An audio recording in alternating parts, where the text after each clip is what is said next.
Welcome to my channel lesson. آج ہم جس پوائم کو ڈسکس کریں گے اس کا نام ہے سے دس سٹی ہیز 10 ملین سولز، اور اس کو لکھا ہے WH آڈن نے۔ اس پوئم میں پوئٹ نے یہ ڈسکرائب کیا ہے کہ اگرچہ انسان فری پیدا ہوتا ہے، اس کو لبرٹی ہوتی ہے، ہر طرح کی آزادی ہوتی ہے اور برتھ رائٹ ہوتا ہے اس کا فریڈم، لیکن پریکٹیکلی وہ ہر جگہ چینز میں جکڑا ہوا نظر آتا ہے۔ وہ جو زنجیریں ہیں وہ کلر کی ہو سکتی ہیں، نیشنلٹی کی ہیں، پاسپورٹ کی ہیں، ویزا کی ہیں، ریس کی ہیں، تو ان زنجیروں سے انسان کو چھٹکارا نہیں ہے فری پیدا ہونے کے باوجود بھی۔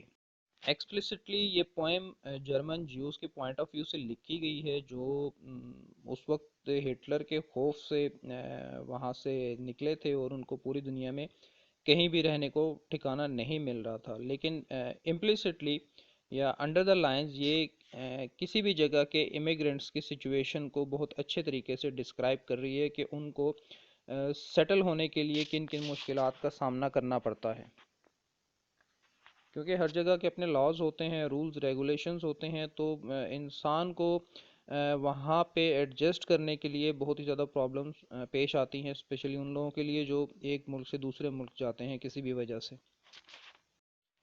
So this city has 10 million souls, some are living in mansions, some are living in holes, yet there's no place for us, my dear, yet there's no place for us. اب poet یہ کہہ رہے ہیں کہ کہتے ہیں اس شہر کی آبادی 1 کروڑ ہے، 1 کروڑ کا فگر جو دیا ہے سمبولک ہے، یعنی کہ کروڑوں میں ہے، لاکھوں کروڑوں لوگ یہاں پر رہتے ہیں۔ کچھ لوگ مینشنز میں رہتے ہیں، ان کے حالات ٹھیک ہیں، سہولیات میسر ہیں، ان کو اچھے طریقے سے زندگی گزار رہے ہیں، اور کچھ بڑے پور کنڈیشن میں زندگی گزار رہے ہیں، لیکن بہرحال وہ اس شہر کا حصہ ہے، اس شہر میں رہتے ہیں۔ لیکن یہاں پر ہمارے لیے کوئی جگہ نہیں ہے، مائی ڈیئر، وہ کہہ رہے ہیں ہمارے لیے یہاں پر بالکل کوئی جگہ نہیں ہے، کروڑوں انسانوں اور لاکھوں انسانوں کے رہنے کے باوجود ہمارے لیے اس شہر میں کوئی پلیس نہیں ہے۔ Once we had a country and we thought it fair. Look in the atlas and you will find it there. We cannot go there now, my dear, we cannot go there now. کبھی ہمارا بھی ایک ملک ہوا کرتا تھا اور ہمیں بڑا اچھا لگتا تھا، ہم وہاں پہ رہتے تھے، ابھی بھی ہم اگر ایٹلس میں دیکھیں تو ہمارا کنٹری اپنی جگہ پہ ہے۔ ایٹلس ایک ایسی بک کو کہتے ہیں جس میں جیوگرافیکل پوزیشن جو ہے تمام کنٹریز کی وہ دی گئی ہوتی ہے، تو ابھی بھی وہ وہیں پر موجود ہے، اس ایٹلس کے مطابق میں ملک کہیں نہیں گیا، لیکن ہم وہاں پر نہیں رہ سکتے۔ اب ہمارے لیے یہ بہت مشکل ہے، بلکہ ناممکن ہے کہ ہم وہاں پہ دوبارہ جا سکیں کبھی۔ In the village churchyard there grows an old yew. Every spring it blossoms anew. Old passports can't do that, my dear, old passports can't do that. گاؤں میں چرچ یارڈ میں، چرچ کے صحن میں ایک پرانا درخت ہے، ایو ٹری ہے، ہر سال بہار کے موسم میں اس پر پھول آتے ہیں اور وہ فریش ہو جاتا ہے، لیکن مسئلہ یہ ہے کہ ہمارا جو پاسپورٹ ہے، جو پرانا پاسپورٹ ہے، وہ نیو نہیں ہو سکتا، اس کو ہم استعمال نہیں کر سکتے۔ تو پوائٹ یہ کہہ رہا ہے کہ جو پودے ہیں، جو درخت ہیں، وہ تو کسی کنٹری میں اگر ہیں اور ہر سال وہ ہر دفعہ رینیو ہو جاتے ہیں، ریفریش ہو جاتے ہیں، لیکن ہمارا پاسپورٹ ہے، اس کی تو اتنی ویلیو بھی نہیں رہ گئی ہے کہ وہ ان درختوں کی طرح سے اس کو ہم دوبارہ کارآمد بنا سکیں۔ The council banged the table and said, if you have got no passport, you're officially dead. But we are still alive, my dear, but we are still alive. Poet یہ کہہ رہے ہیں کہ جو کارپوریشن کا ہیڈ ہے، جو lawyer ہے، اس نے بڑے ہی امفیٹک انداز میں، فورسفل وے میں، یہ جو نے کہا بینگ دا ٹیبل، اس کا مطلب یہ ہے کہ بس حتمی بات کہہ دی انہوں نے کہ اگر تمہارے پاس پاسپورٹ نہیں ہے تو آفیشیلی آپ کی کوئی حیثیت نہیں ہے، آپ زندہ نہیں ہیں، مر چکے ہیں۔ لیکن مسئلہ یہ ہے کہ ہم تو زندہ ہیں، اور ہم زندہ ہیں پاسپورٹ نہ ہونے کی وجہ سے، ہمیں انہوں نے ڈکلیئر کر دیا کہ یہ ڈیڈ ہو چکے ہیں، آفیشیلی ڈیڈ ہیں، لیکن ہماری فزیکل انٹیٹی کو یا ہمارے فزیکل سیلف کو کوئی نہیں دیکھتا کہ ہم تو زندہ سلامت ہیں۔ یعنی ان لائنز کا مطلب یہ ہے کہ انسانی وجود کے اوپر ایک کاغذ کے ٹکڑے کو زیادہ اہمیت دی جاتی ہے۔ اگر وہ ڈاکومنٹ آپ کے پاس نہیں ہے تو بے شک آپ صحیح سلامت، زندہ سلامت ان کے سامنے کھڑے ہیں، وہ کہیں گے آپ تو آفیشیلی ڈیڈ ہیں۔ Went to a committee, they offered me a chair, asked me politely to return next year, But where shall we go today, my dear? But where shall we go today? ہم ایک committee میں گئے، انہوں نے ہمیں ایک chair offer کی، یعنی ہمیں بیٹھنے کی دعوت دی، مطلب پولائٹ وے میں ہمیں انہوں نے ٹریٹ کیا، اچھا سلوک کیا اس وقت ہمارے پاس، لیکن ہمیں کہا کہ آپ اگلے سال آئیں، نیکسٹ ایئر تشریف لے کر آئیں، لیکن مسئلہ یہ ہے کہ ہم آج کدھر جائیں گے، ہم رہیں گے کہاں پہ، ہمارا تو آج کا ٹھکانہ کوئی نہیں ہے۔ Came to a public meeting, the speaker got up and said, "If we let them in, they will steal our daily bread." He was talking of you and me, my dear, he was talking of you and me.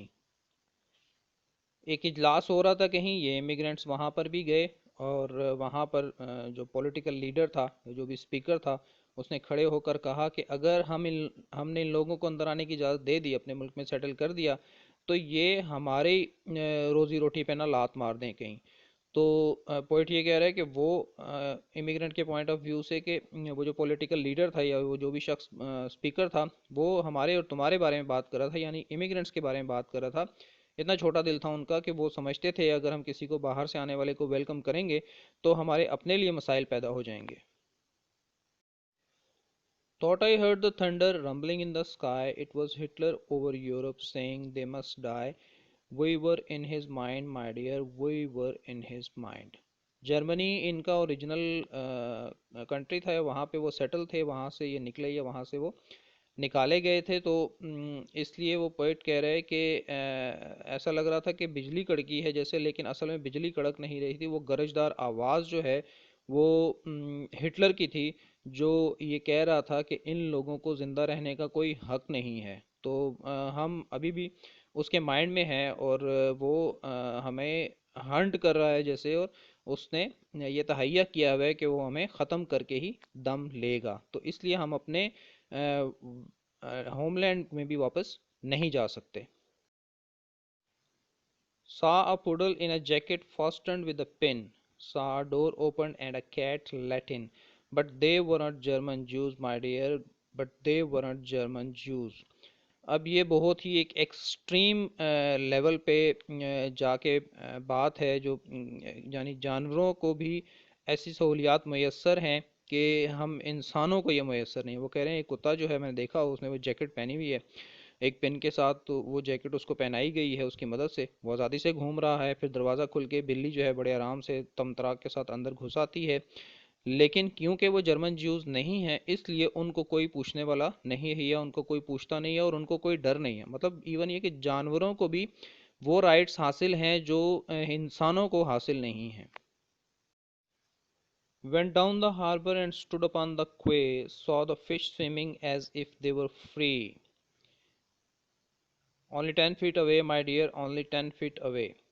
اب وہ harbour پہ وہ کہہ رہے کہ میں گیا وہاں بندرگاہ پہ، میں گیا اور وہاں پہ میں کنارے پہ کھڑا ہو کے میں نے دیکھا کہ مچھلیاں جو ہیں وہ پانی میں تیر رہی ہیں اور بڑی آزادی کے ساتھ تیر رہی ہیں، صرف ہم سے 10 فٹ کے فاصلے پر وہ تھیں، صرف 10 فٹ کے فاصلے پر، اور اتنے کم فاصلے پر ہم لوگ آزاد نہیں ہیں، ڈر رہے ہیں، چھپتے پھر رہے ہیں، جبکہ مچھلیاں جو ہیں وہ آزادی سے پانی میں تیر رہی ہیں۔ وہی بات ہے کہ جانور جو ہیں وہ فریڈم کو انجوائے کر رہے ہیں، لیکن ہم انسانوں کو یہ حق حاصل نہیں ہے کہ ہم بھی اپنے اس رائٹ کو انجوائے کر سکیں۔